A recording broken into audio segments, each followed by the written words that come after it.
개인 양육 대상자.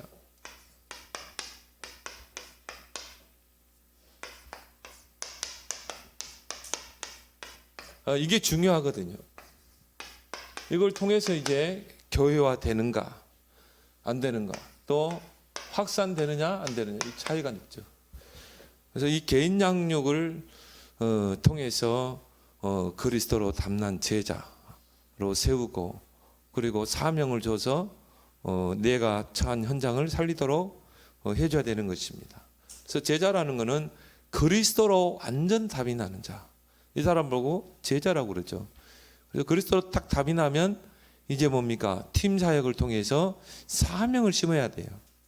그래서 정말 전도자로 살 수 있도록 이 사명을 심어주고 시스템화 시켜야 되는 것입니다. 특히 이 개인 양육 대상자, 또 우리가 또 새가족이라고 할 수 있죠. 굉장한 갈등을 많이 가지고 있습니다.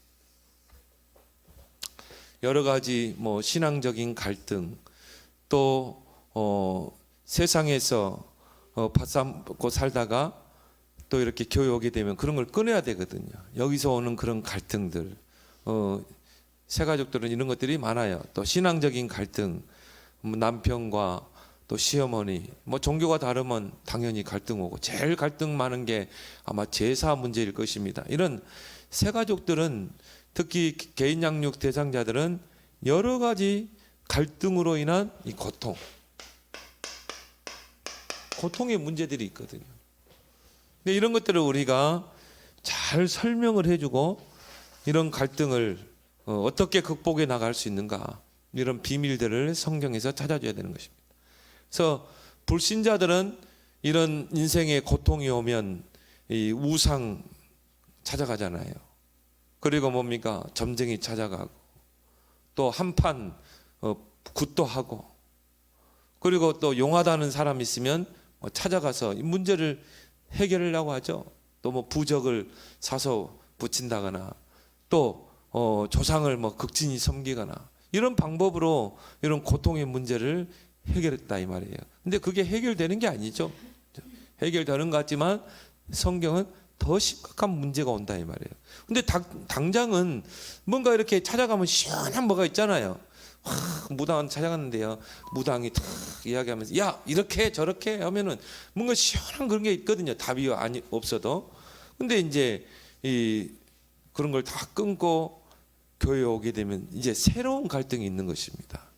그래서 그런 가운데 이런 고통의 문제를 어떻게 해결해 줄 것인가, 이제 이런 부분이 이제 우리가 정말 기도해야 될 부분이죠. 첫 번째로 이 고통 속에 있는 이 개인 양육자, 또 이 새가족에게 5가지 질문을 통해서 답을 찾아내도록 해야 돼요.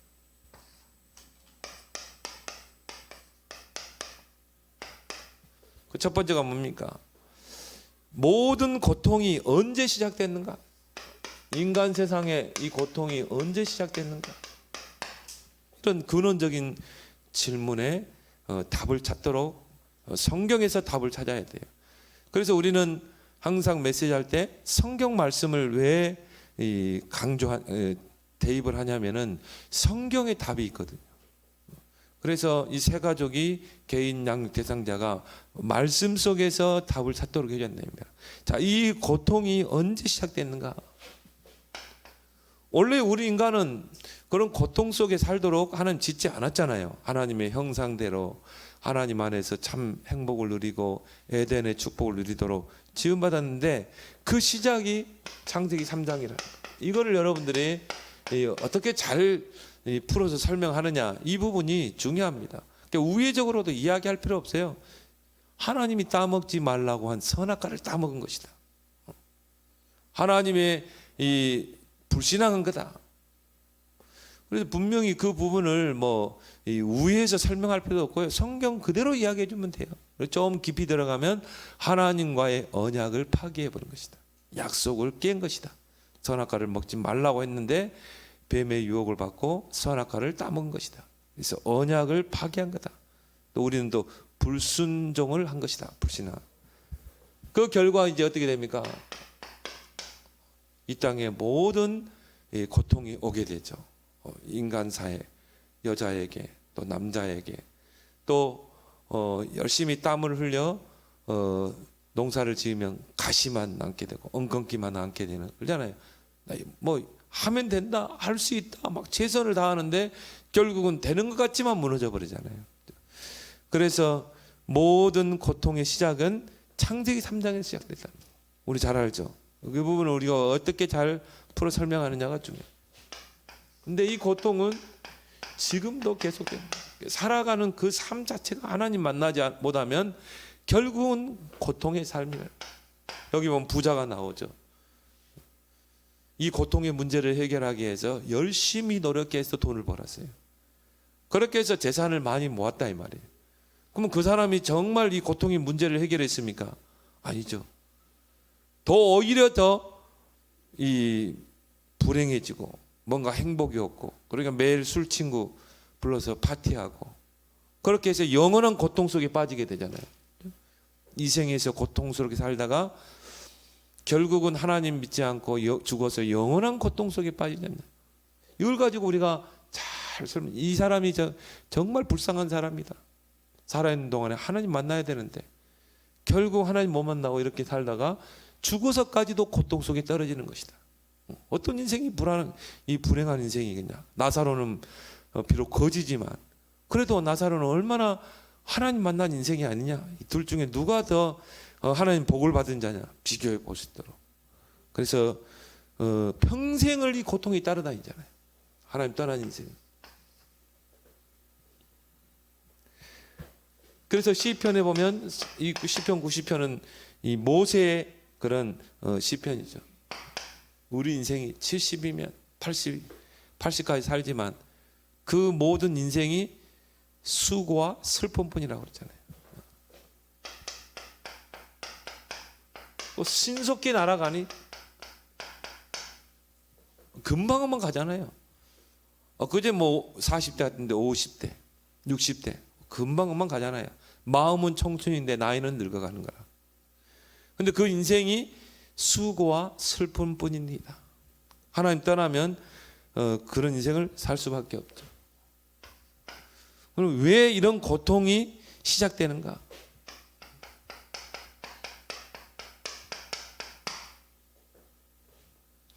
그 근본적인 부분이죠. 다시 한번 반복해 줍니다. 왜 이런 고통이 시작되는가? 창세기 3장 1절에 하나님을 떠났기 때문에, 생명의 근원 대신 하나님을 떠났기 때문에. 우리 인간은 하나님과 함께 살도록 하나님의 형상대로 지음받은 인생, 그리고 코에 생기를 넣으니 생명이 된지라. 영혼을 가진 존재, 말은 하나님을 경배할 수 있는, 하나님 안에서 참 축복을 누리는 존재로 지었고, 그 안에서 하나님 안에서 에덴의 축복을 주셨잖냐. 근데 이거를 하나님 떠나면서 다 잃어버린 것이다. 하나님 형상을 잃어버리고 우리의 영혼은 피폐해지고 에덴 동산에서 쫓겨났잖아요. 그 원인이 바로 창세기 8장 44절. 이 사탄 마귀의 유혹을 받게 됩니다.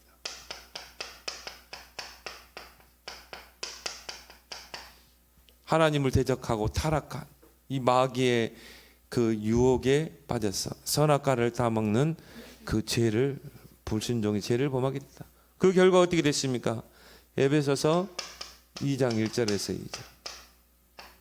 영이 죽어버린 거예요. 하나님 분명히 생명이 되게 한지라. 그 영 가운데 하나님의 영이 함께했다 이 말이에요. 그런데 죄가 들어오면서 죄의 싹은 뭡니까? 사망이라고 그랬거든요. 죄가 들어오면서 영이 죽어버린 것입니다. 죽은 영이 된 거잖아요. 그러니까 죽은 영은 절대 자력으로 구원이 불가능해요. 영이 죽은 상태는, 죽은 자는 절대 하나님을 만날 수가 없어요. 그래서 평생 마귀에게 종노를 하면서 사는 것입니다. 마귀 종으로 사는 것입니다. 그러니까 고통이 올 수밖에 없죠. 마귀는 우리를 축복하는 존재가 아닙니다. 요한복음 10장 10절에 보니까 죽이고 뺏고 그러죠. 망하게 하고, 그게 마귀가 하는 짓이죠. 그래서 평생 동안 사도행전 10장 38절 마귀에게 눌린 자, 마귀에게 눌려서 사는 것이다. 그래서 영적 문제, 정신 문제, 육신의 질병 올 수밖에 없다.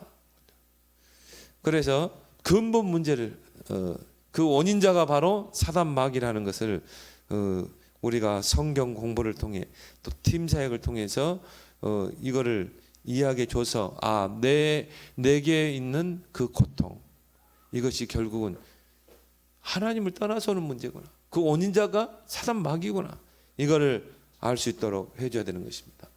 그러면 이거를 어떻게 해결할 수 있겠는가? 세 번째 질문은 뭡니까? 어떻게 해결할 수 있는가?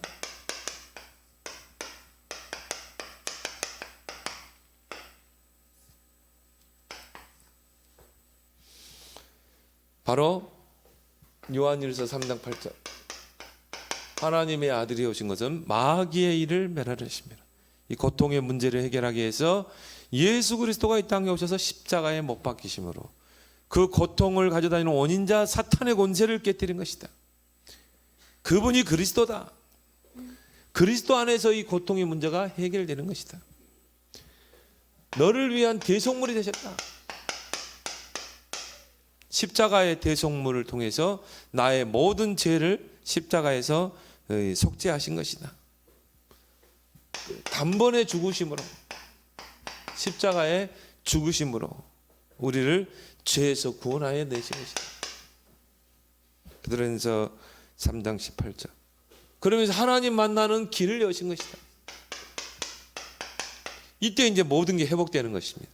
하나님의 형상이 회복되고 하나님 만날 때 그 하나님과 함께 했던 그 생명, 그 영혼이 이제 살아나는 것이죠. 죽은 영이 살아나는 것입니다. 그게 바로 뭡니까? 성령의 내주죠. 성령이 우리 안에 내주하심으로 죽은 영이 살아나고 우리 영 가운데 하나님의 영이 이제 함께하는 것입니다. 창세기 2장 7절이 회복되는 것이죠. 그리고 하나님을 만나게 되면 모든 것이 신분도 회복되는 것이죠. 그래서 이제 나의 상태를 확인시키는 것입니다. 너의 모든 고통의 문제를 그리스도께서 십자가에서 다 담당하셨다. 그러면 그리스도 이름으로 기도해야 된다. 그리스도가 너의 인생의 영원한 중보자다. 그래서 너희 염려를 다 주께 맡겨버리라 그랬죠. 그래서 이제 당신의 고통은 어떻게 되는가?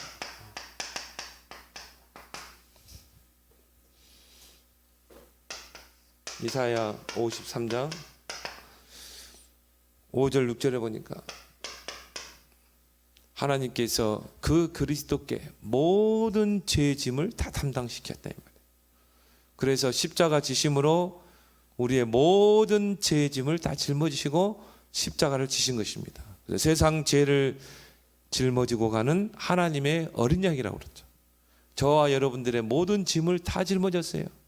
그리고 십자가 지셨기 때문에 여러분의 모든 고통도 하나님 다 하시는 줄 믿습니다. 주님은 여러분의 고통을 다 알고 계신다. 그리고 여러분의 고통을 담당하셨다. 그래서 예수 그리스도의 이름으로 기도하는 것입니다. 주님께 맡기고 기도하는 것입니다. 너의 고통을 다 주님께 맡겨라. 네가 질 필요가 없다는 거죠. 우리가 질 필요 없어요. 여러분 문제 많습니까? 여러분이 그거 질 필요 없어요. 주님 앞에 다 가지고 나가는 것입니다. 그리고 우리는 그리스도를 누리고 기도하는 것입니다. 주님이 그 문제를 해결해 주시는 거지. 그래서 마태복음 8장 15절 17절에 우리의 연약한 것을 담당하시고 또 뭐라고 했습니까? 병도 짊어지셨다고 그랬어요. 우리 인간의 모든 연약한 것을 주님이 다 짊어졌어요. 질병의 문제까지 짊어지고 십자가에 못 박히셨다 이 말이에요. 그렇기 때문에 여러분의 어떤 문제도 그리스도는 다 해결할 수 있다. 그래서 우리는 예수는 그리스도 모든 문제 해결자라고 그러잖아요. 그래서 이 개인 양육자가 오직 그리스도 앞으로 문제를 가지고 다 나가서 기도할 수 있도록 해결받도록. 마태복음 11장 28절 수고하고 무거운 짐자들아 다 내게로 오라 내가 너희를 쉬게 하리라. 그 무거운 짐을 내가 질 필요 없어요. 자식 문제 있냐? 내가 질 필요 없어요. 주님께 맡깁니다. 맡기는 게 기도입니다. 내가 막 그걸 짐을 지려면요 신경 써야 될 게 보통이 아니에요. 내 아들의 모든 걸 다 신경 써야 돼요. 모든 게 내 눈에 거슬리거든. 왜? 내 기준으로 보니까. 내 기준으로 자식을 보면 뭐 계속 잔소리해야 되고 계속 근심해야 되고 머리싸움 해야 되고. 남편도 마찬가지입니다.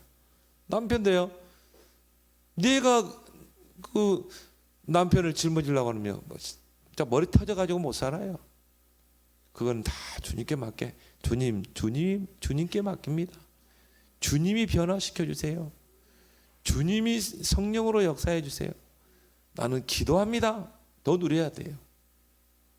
기도하면서 누리기 바랍니다. 하나님이 해결하는 거지 우리가 해결하는 거 하나도 없어요. 수고하고 무거운 짐자들 다 내게로 오라 내가 너희를 쉬게 하리라. 주님 앞에 무거운 짐을 다 가지고 와야 돼. 주님 내가 질 수 없습니다. 주님이 대주신 저 주세요.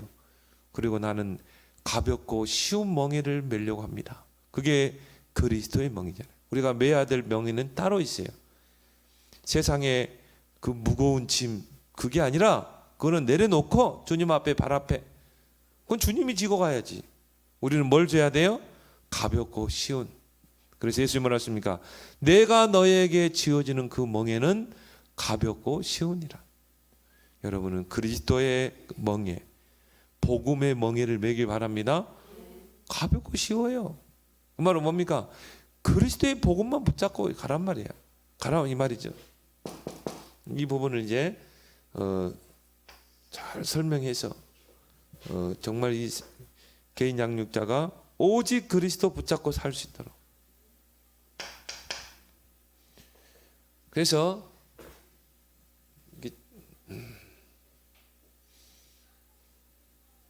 다섯 가지 질문인데 한 가지가 어디 빠져버렸네 보니까. 하나 둘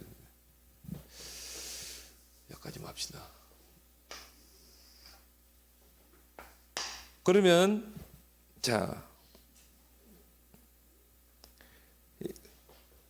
이제 이 개인 양육자가 다섯 가지를 실천할 수 있도록. 너는 모든 문제를 네가 짊어지지 말고 그리스도께서 해결했기 때문에 주님 앞에 다 맡기고 네가 이제 해야 될 일이 있어. 정말 네가 이제 실천해야 될 네 가지가 있어.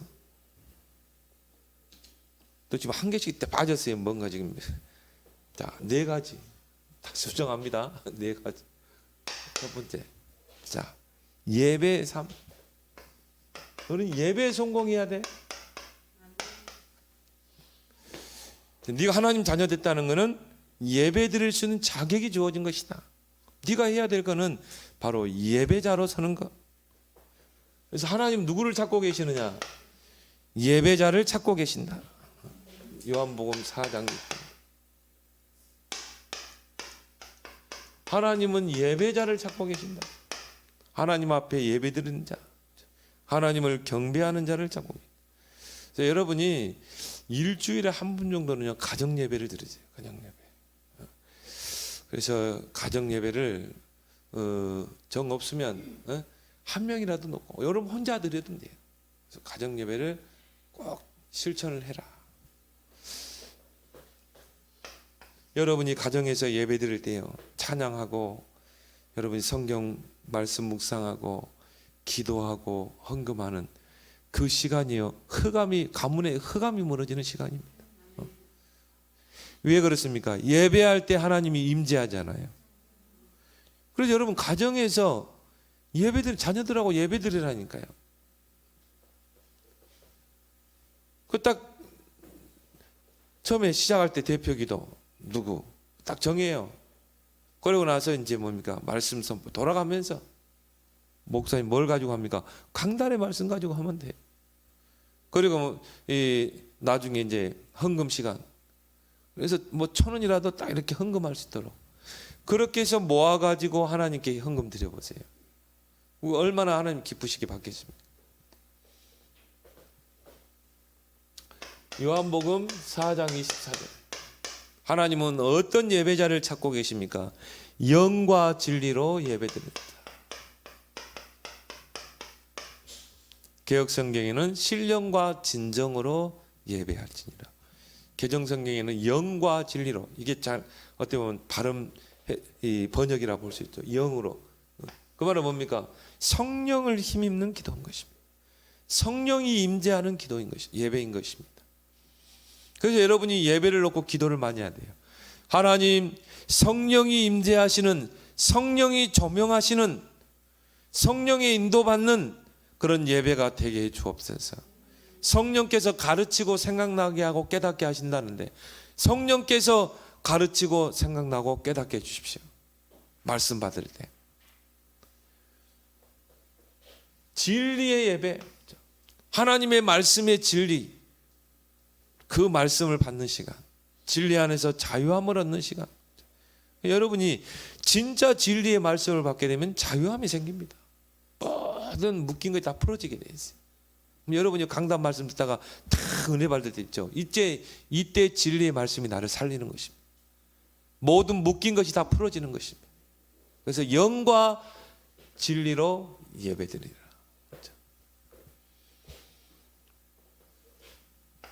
로마서 12장 1절에 보니까 너희 자신을 거룩한 산 제물로 드리라. 이것이 너희가 드릴 영적인 예배니라. 산 제물로, 나를 하나님께 제물로 드리는 것입니다. 그래서 구약의 제사 드릴 때 반드시 제물이 있잖아요. 희생 제물이 있습니다. 그래서 그 희생 제물을 이제 번제단에서 태워 드릴 때 그 연기가 이제 하늘 올라가죠. 그걸 이제 하나님이 흠양하시는 거예요. 그걸 이제 예배를 제물을 받으시는 것입니다. 이제는 구약의 뭐 소나 그리고 뭐 양이나 염소나 이런 짐승이 희생되는 게 아니라 지금부터 2000년 전에는 예수 그리스도께서 이 제물이 되셨어요. 우리의 죄를 속죄하게 한 희생 제물이 되셨기 때문에. 그러면 신약 시대를 사는 저와 여러분들은 여러분 자신이 제물이 돼야 돼요. 내가 산 제물로 하나님께 드리는 것입니다. 그게 하나님이 기뻐하는 영적인 예배라니까요. 그럼 여러분이 예배 나올 때 하나님, 나를 하나님께 산 제물로 드리는 예배가 되게 해달라고 그래요. 그래서 온전한 예배를 드려야 돼요. 온전한 예배. 그 말은 예배에 집중을 해야 돼요. 여러분이 찬양할 때도요, 그 찬양의 가사에 깊이 생각하면서 빠져들고, 여러분 헌금할 때도요, 정말 정성을 들여서 하나님께 물드리고 미리 준비해가지고. 그래서 옛날에 그 엄마들은 어떻게 했습니까? 다리미를 막 잘해가지고 했잖아요. 집회도요, 헌거는 다 빼고 새 걸 딱 해가지고, 어떤 분은 은행에서 돈 바꿔가지고 새 돈으로 막 그렇게 했기 때문에 하나님 받으시. 그게 그 중심이 있잖아요. 다음이면 내가 10,000원을 하나님의 헌금하더라도 새 돈 은행에서 그거를 하나님께 드렸다. 그런 그 중심으로 드렸다. 그게 산 제물입니다. 그래서 예배에 성공할 수 있도록. 그래서 공예배는 어떤 예배인가? 생활 속의 예배는 뭔가? 공예배는 뭡니까? 우리가 주일 예배, 수요, 금요.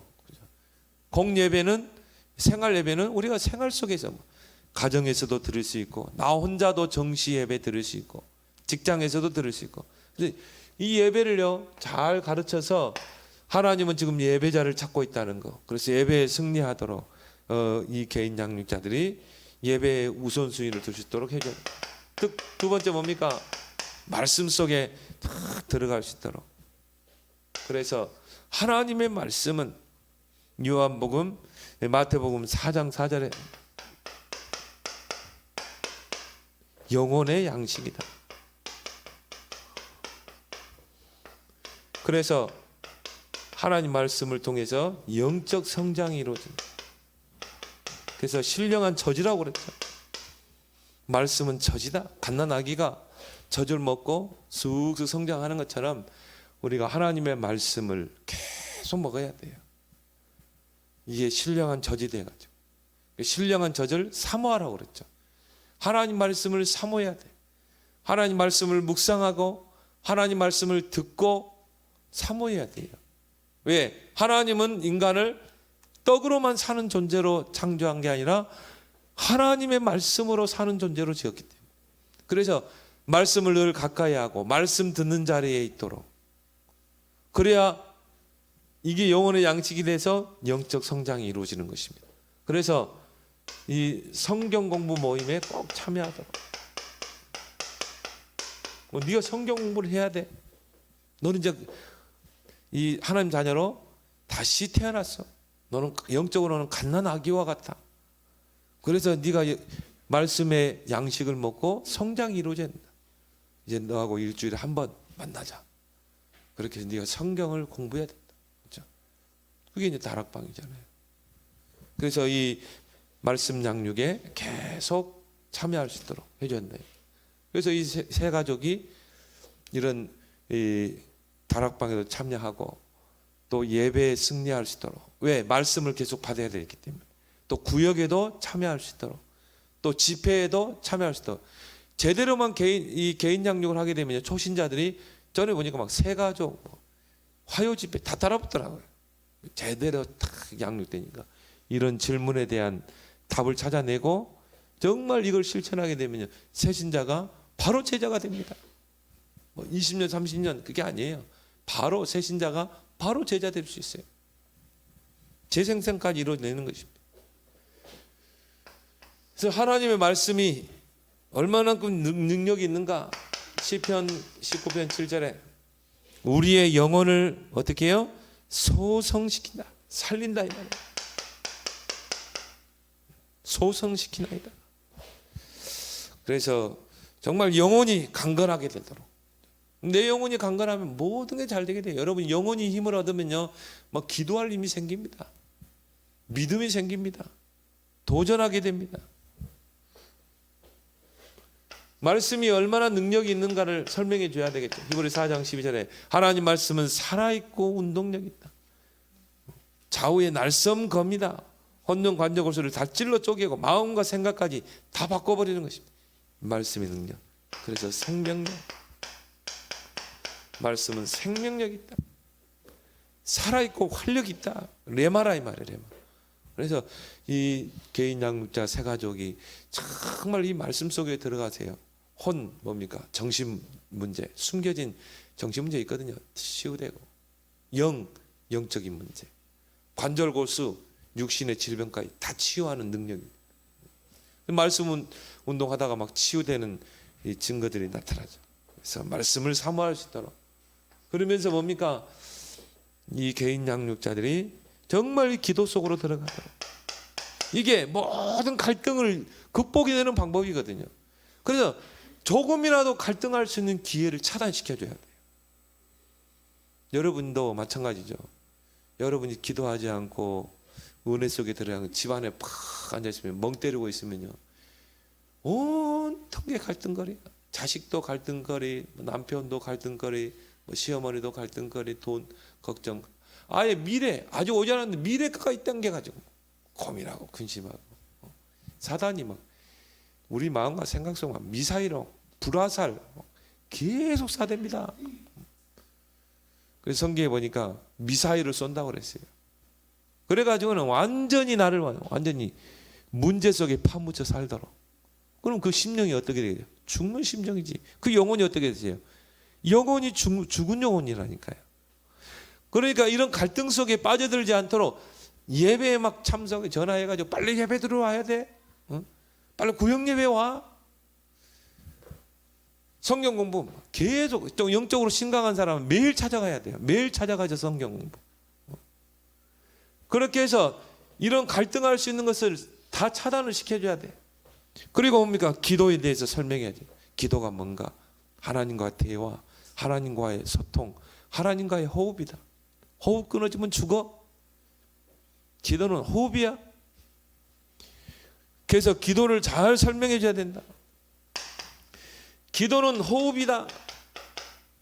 육신의 호흡이 끊어지면 그걸 죽은 거라고 한다. 영적인 호흡이 있다. 영적인 호흡이 끊어지면 그거는 죽은 신앙이다.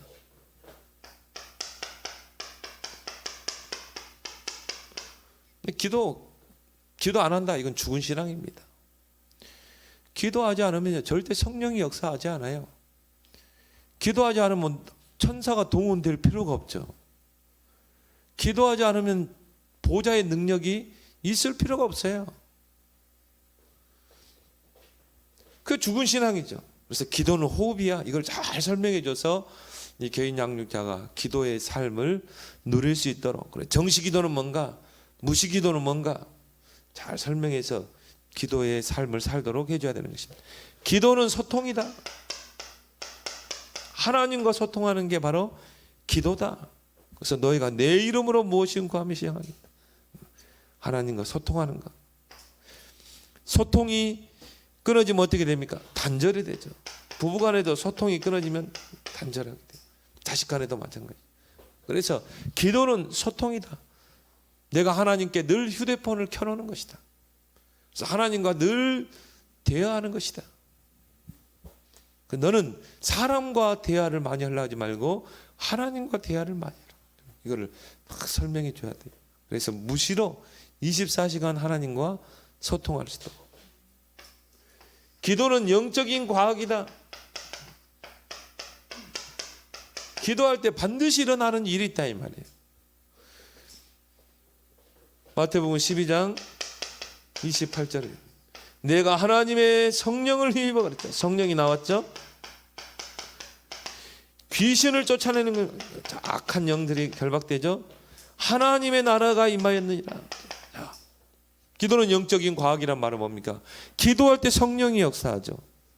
기도할 때 흑암 세력이 무너지죠. 기도할 때 하나님의 나라가 임하게 되죠. 기도는 영적인 과학이다. 이걸 여러분이 잘 설명해 줘야 돼요. 그러면서 이제 네 번째 뭡니까? 정말 이 네 번째 실천, 전도. 이걸 실천할 수 있도록. 그래서 하나님이 너를 증인으로 불렀다.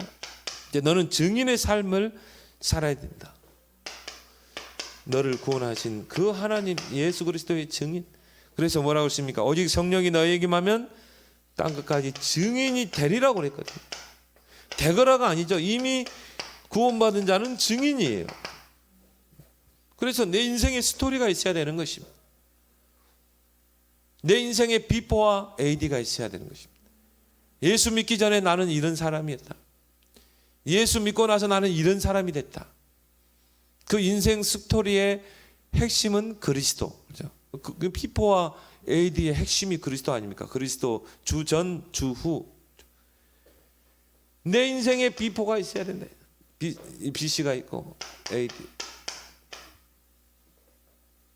이걸 여러분이 간증만 잘해도요, 증인으로 서게 됩니다. 여러분 이미 증인인 줄 믿습니다. 구원받은 자체가 증인이죠. 전도는 뭔가 내가 보고 듣고 그걸 뭐요? 말하는 거. 이게 전도입니다.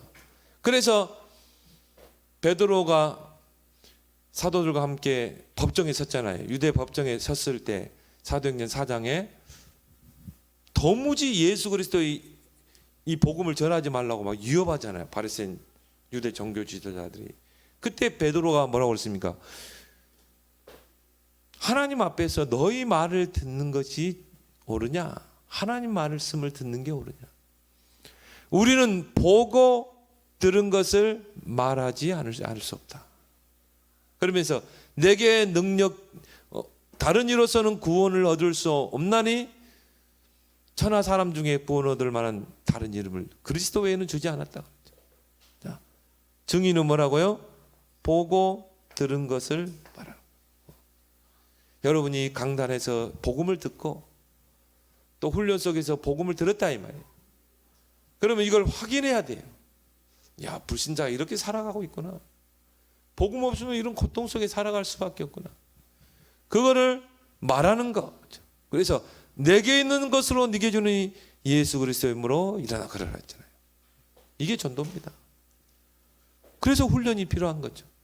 그래서 우리가 현장에 예수님이 제자들을 현장으로 데리고 갔어요. 현장을 보여주신 것입니다.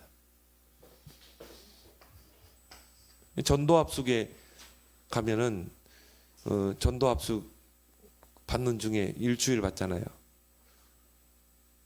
하루는 관광버스를 대절해요. 45인승 관광버스. 덕평에서. 지금은 이제 그게 없어졌잖아요. 이 지금 비대면으로 바뀌면서. 그래서 관광버스 타가지고 어디로 가냐면은 저는 저 강남에 보은사입니까? 강남 한복판에 그 빌딩 숲 그 안에 보은사는 큰 절이 있더래요. 와, 어마어마하대요. 거기를 보여주는 거예요. 거기 가서 딱 들어가 보니까 사람들이 얼마나 움직이는지 몰라요. 어마어마한 사람들이. 그래가지고 뭡니까? 거기 가세요. 이 문제 해결하는 거. 해결해버려. 근데 참 그때 우리 점심시간이었거든요. 이 직장인들이 탁 넥타이 메고 양복 입은 구두 신은 직장인들이 식당에서 밥 먹고 나와서 보훈사 앞에 가서 합장하고 몇 번 절하고 그리고 시주하고 그리고 직장으로 다시 들어가더라고요. 야, 이게 보훈사구나. 이게. 정말 이 흑암의 현장. 그걸 보여주는 거예요. 얼마나 갈급하면 그 돌부처 앞에 자라겠습니까? 그걸 보여주면요, 전도하지 않을 수 답이 없기 때문에 저 우상 앞에 목매잖아요. 그 우상 앞에 내 인생을 상담하잖아요. 얼마나 이 처참한 현실입니까? 그러면 그 우상이 답을 줍니까? 성경은 더 망한다고 나오는데 그걸 보고 거기에 대한 메시지를 듣게 되면 증인으로 설 수밖에 없죠. 그래서 로마서 10장 14절 15절 이 복음을 듣지 못하는데 어떻게 믿으리요? 믿지 못하는데 어떻게 하나님을 입으로 부르리요? 아름답도다 이 복음을 전하는 자들의 발이요. 정말 우리가 가서 복음을 전해놓으면 불신자의 복음을 듣잖아요. 들으면 믿잖아요. 믿으면 하나님을 이제 아버지라고 부를 수 있다 이 말이죠. 그렇기 때문에 하나님이 기쁘게 보시는 발걸음은 이 복음을 가서 전하는 자의 발이요. 그 발걸음을 하나님이 아름답게 보신다. 곧 전도자의 발걸음입니다. 그래서 너는 전도자로 살아라. 하나님이 가장 아름답게 보는 발바닥이다. 발걸음이다. 그래서 전도자는 하나님 그냥 두지 않는다. 마태복음 10장 40절에 42절. 전도자를 위하여 냉수 한 그릇 대접하는 상을 짱다. 그 말은 하나님은 전도자를 귀하게 여기신다. 전도자의 모든 생을 책임진다. 그래서 전도의 증인으로 설 수 있도록. 그럼 보세요. 이 세 가족이요. 정말 예배 실천하고 정말 성경 공부에 참여하고 기도 생활하고 전도 생활하게 되면 이 속에 빠지지 않습니다. 절대 빠지지 않죠. 빠질 시간도 없고. 그래서 우리 새생활 생명에도 새로운 갈등에 도전하라고 그러죠. 네, 실제적으로는 갈등 속에 있거든요. 그래서 이 갈등이 언제 시작됐고 왜 시작됐는가? 그럼 어떻게 이게 해결됐는가? 그리고 뭡니까? 그리스도께서 다 담당하셨다는 거. 그리고 이 5가지 실천을 통해 정말 참 크리스찬의 삶을 살도록 우리가 세워줘야 될 줄 믿습니다. 그래서 초대교회처럼 모든 교인들이 다 개인 양육자가 돼야 된다. 우리 함께 오늘 주신 말씀 붙잡고 합심으로 기도합니다.